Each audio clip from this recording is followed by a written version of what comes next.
சுவையும் ஆரோக்கியம் நிறைந்த கமகம சமையல்ல இன்னைக்கு நம்ம பண்ண போறது சோயா பணியாரம்.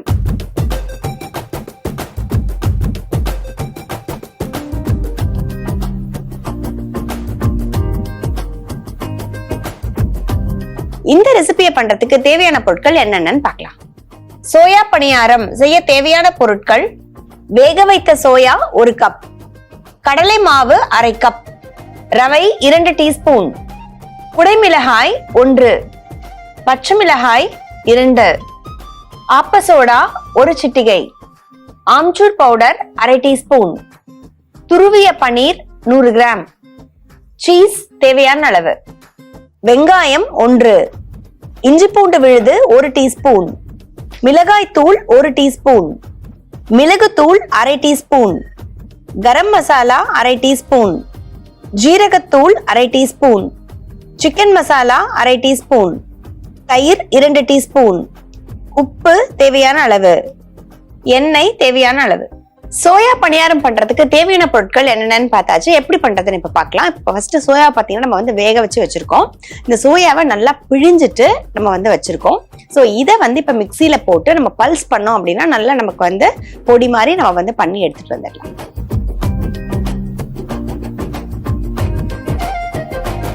சோயா பணியாரம் பண்றதுக்கு இப்ப முதல்ல சோயாவை நம்ம நல்லா வேக வச்சு இது மாதிரி பல்ஸ் மோட்ல போட்டு நம்ம நல்லா உதிரியா கொண்டு வந்தாச்சு. சோ அடுத்ததா நம்ம ஒரு பெரிய மிக்சிங் பவுல் எடுத்துட்டு அதுல நம்ம எடுத்துட்டு வந்த சோயாவை அப்படியே ஆட் பண்ணிடலாம். சோ இப்ப நம்மளுடைய சோயா ரெடியா இருக்கு. இது கூட மத்த இன்கிரிடியன்ஸ் எல்லாமே நம்ம ஆட் பண்ணிடலாம். ஒரு 2 டீஸ்பூன் அளவுக்கு கடலை மாவு ஆட் பண்றோம். 2 ல இருந்து 3 டீஸ்பூன் அளவுக்கு பைண்டிங்காக நம்ம கடலை மாவு இதில் ஆட் பண்ணியிருக்கோம். அடுத்ததா இது கூடவே ஒரு கிறிஸ்புக்காக நம்ம ஒரு 2 ஸ்பூன் அளவுக்கு இதில் ரவை ஆட் பண்ணிக்கலாம். அடுத்ததா நம்ம இதில் நம்ம கிட்ட இருக்க வெங்காயம், பொடியா நறுக்கியிருக்க வெங்காயம், பொடியா நறுக்கியிருக்க குடமிளகாய்,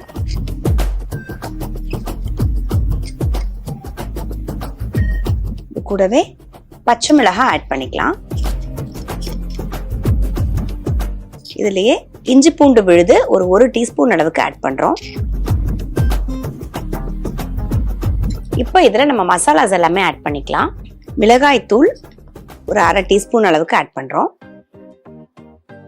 மிளகு தூள் ஒரு 1/4 டீஸ்பூன் அளவுக்கு.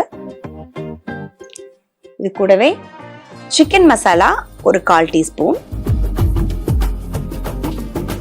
கரம் மசாலா ஒரு 1/4 டீஸ்பூன்,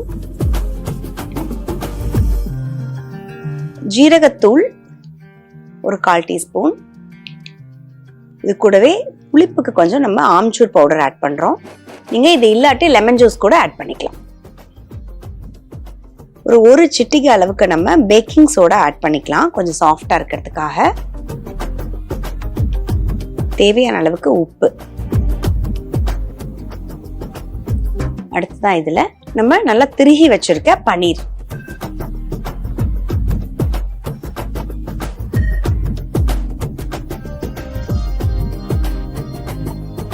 இது எல்லாத்தையும் சேர்த்து நம்ம இப்ப ஒரு மிக்ஸ் கொடுத்துடலாம்.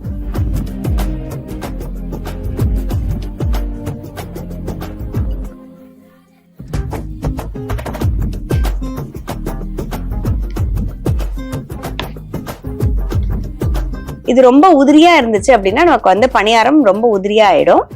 அதனால இதுல கொஞ்சம் தண்ணி சேர்த்துக்கலாம்.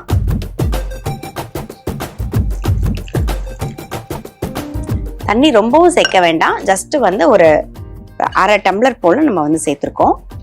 இந்த அளவுக்கு இருந்தா போதும். கொஞ்சம் தளதளன்னு இருக்கணும் நமக்கு, இந்த மாதிரி இருந்தா போதும்.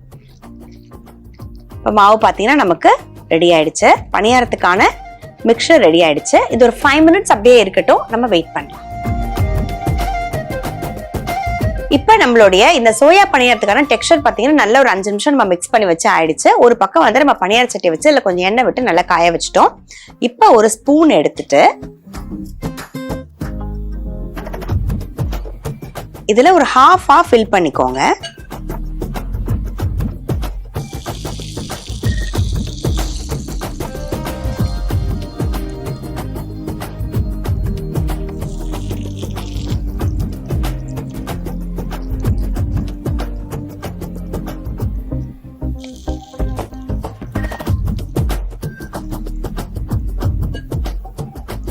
உங்களுக்கு இது மாதிரி உதிர்ற மாதிரி இருந்துச்சுன்னா நடுவுல இன்னும் கொஞ்சம் நம்ம இப்படி தண்ணி விட்டுக்கலாம்.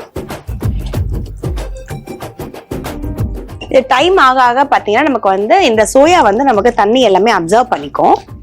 ஸோ அதனால கொஞ்சம் நமக்கு உதிர்ற மாதிரி ஆகும். அப்படி உதிர்ற மாதிரி ஆகும் போது இது மாதிரி கொஞ்சம் நம்ம தண்ணி விட்டு மிக்ஸ் பண்ணிக்கிட்டு இப்படி வச்சிடலாம்.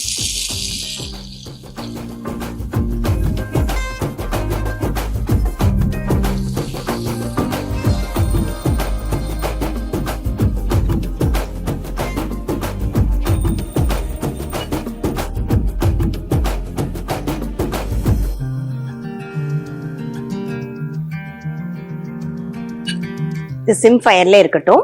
இப்ப நம்ம கிட்ட வந்து துருகி இருக்க சீஸ் இருக்கு. இதை கொஞ்சம் கொஞ்சம் நம்ம மேல வச்சுக்கலாம்.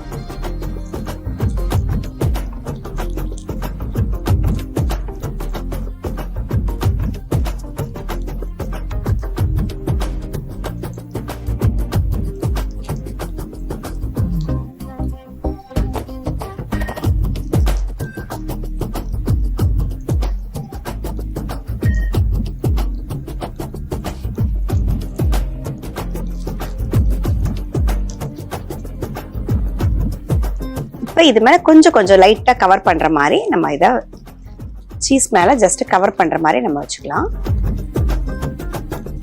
திருப்பி போடும் போது சீஸ் வந்து நமக்கு மெல்ட் ஆகி அதிலே ஒட்டிடும்.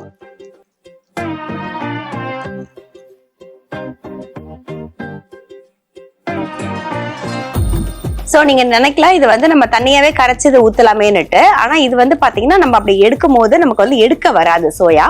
ஸோ இதுல நம்ம சேர்த்திருக்க கடலை மாவு வந்து பாத்தீங்கன்னா இப்ப வந்து பைண்டிங்காக நமக்கு எடுக்க வரும். இது வந்து பாத்தீங்கன்னா நமக்கு வந்து ஒரு நான்வெஜ் டெக்ஸ்டர்ல இருக்கக்கூடிய ஒரு பணியாரம் தான் இது. நம்ம தண்ணியா இதை அரைச்சிட்டோம் அப்படின்னா நமக்கு வந்து இதோட டெக்ஸ்டர் வந்து நமக்கு தெரியாம போயிடும். இந்த சோயா அப்படின்னும் போது நமக்கு வந்து இது ஃபுல் ஆஃப் ப்ரோட்டீன் ரிச்சு. அது கூட இது வந்து நல்ல வந்து ஒரு நான்வெஜ் ஒரு ஃபீல் கொடுக்கும் வெஜிடேரியன்ஸ்க்கு கூட. ஸோ அதனால நம்ம வந்து இந்த மாதிரி ஒரு கோலா உருண்டை டெக்ஸ்டர்ல இருக்கும் போது நமக்கு வந்து இதை நல்லா என்ஜாய் பண்ணி சாப்பிட்றதுக்கு ரொம்ப நல்லா இருக்கும் இந்த டெக்ஸ்டர். இதுக்குள்ள சீஸ் வச்சிருக்கிறதுனால கிட்ஸ் எல்லாம் வந்து பாத்தீங்கன்னா நமக்கு வந்து ரொம்ப இஷ்டமா சாப்பிடுவாங்க. நல்லா யூஸ்வலா எப்படி நம்ம சீஸ் பால்ஸ்குள்ள நல்லா வந்து நமக்கு சீஸ் இருக்குமோ அந்த மாதிரி நல்லா நமக்கு வந்து மெல்ட் ஆகி வரும் இது உள்ள இருந்து.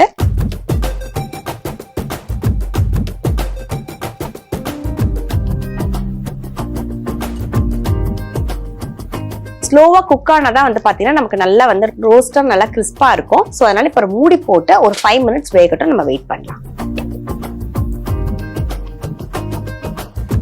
ஸோ இப்போ வந்து பாத்தீங்கன்னா நம்ம வந்து ஒரு 5 மினிட்ஸ் மூடி வச்சிருந்தோம். இப்போ நல்லா குக் ஆயிருக்கும்.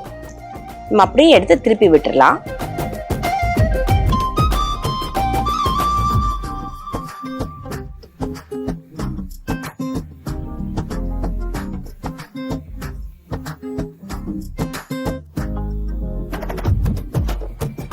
இப்போ வந்து பாத்தீங்கன்னா உங்களுக்கு வந்து இது வந்து நம்ம பணியாரமா இன்னைக்கு பண்ணிருக்கோம். ஸோ உங்களுக்கு வந்து இப்படி எடுக்க கஷ்டமா இருந்துச்சு அப்படின்னா நீங்க இதையே வந்து நீங்க அடையா கூட தட்டிக்கலாம்.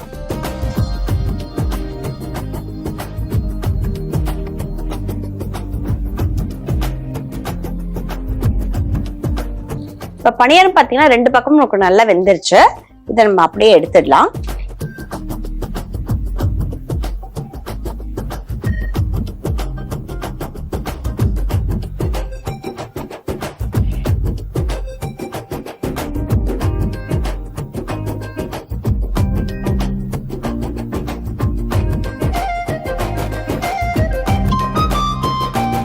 இப்போ நம்ம பண்ணிச்சிருந்த சோயா பணியாரம் பாத்தீங்கன்னா இப்போ சூப்பரா ரெடி ஆயிடுச்சுங்க. நீங்களும் உங்க வீட்டுல சோயா பணியாரம் ட்ரை பண்ணி பாருங்க. ஒருவேளை உங்களுக்கு எடுக்க வரல அப்படின்னா நீங்க வந்து கொஞ்சம் வந்து நீங்க ஒரு செட்டை ஊத்தி பார்த்துட்டு அதுல வந்து கொஞ்சம் கடலை மாவு ஆட் பண்ணீங்க அப்படின்னா அதுக்கப்புறம் நமக்கு நல்லா பைண்டிங் வரும். அதே மாதிரி உங்களுக்கு இது டஃபா இருக்குன்னு நினைச்சீங்கன்னா நீங்க வந்து இது அப்படியே அடையா தட்டி நீங்க திருப்பி போட்டாலும் இது வந்து அவ்வளவு ஹெல்த்தியா இருக்கும், நியூட்ரிஷியஸா இருக்கும், டேஸ்டியா இருக்கும். ஸோ நீங்க வந்து அடையா தட்டி கூட நீங்க வந்து சர்வ் பண்ணலாம். ஸோ கண்டிப்பா ட்ரை பண்ணிட்டு எப்படி உங்களுக்கு சொல்லுங்க. இதே மாதிரி ஒரு சூப்பரான ரெசிபியோட இன்னொரு செக்மெண்ட்ல மீட் பண்ணலாம்.